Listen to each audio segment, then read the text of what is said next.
बाजे लोक सब बाजे कथा कहनी बेले बेले भल कथा भी कहना मु कहबी तमे तुम डाडी डुप्लिकेट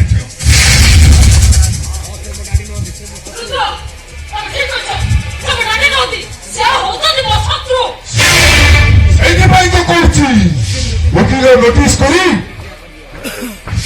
मुझे गोटे बाजे इच्छा कर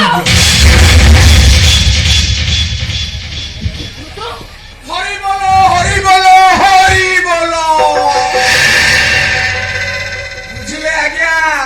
पाचेरी कौन छिड़ा करेंगे कथा पूरा संभाल हो गला मुझे देखुची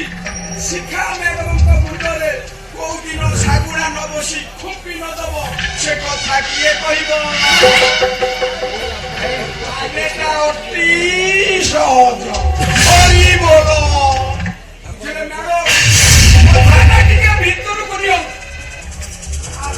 स्वामी हेले बेरोजगारिया हयो आजिकाली जो महंगा जुगरे 16 स्त्री की नहीं घर भड़ा करी शहर रखिबा भारी कष्ट बुझिले मैडम रुद्र बाबू को कहवा कथा आपण जदी तांको होटल को आसुथिबा गोराख मानकु टिके मन खुशी करि दियते ना मुल्ला मोरे करिबनी घर बर्तन सामान फूल पड़ते नहीं से घर को भांगी देवी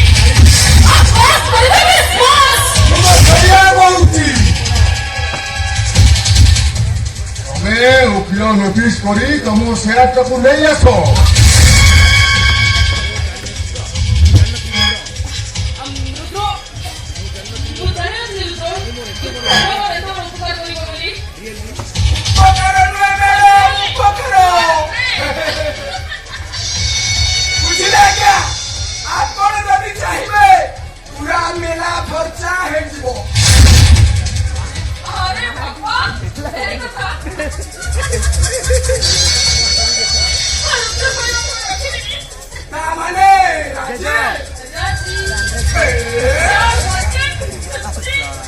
हाँ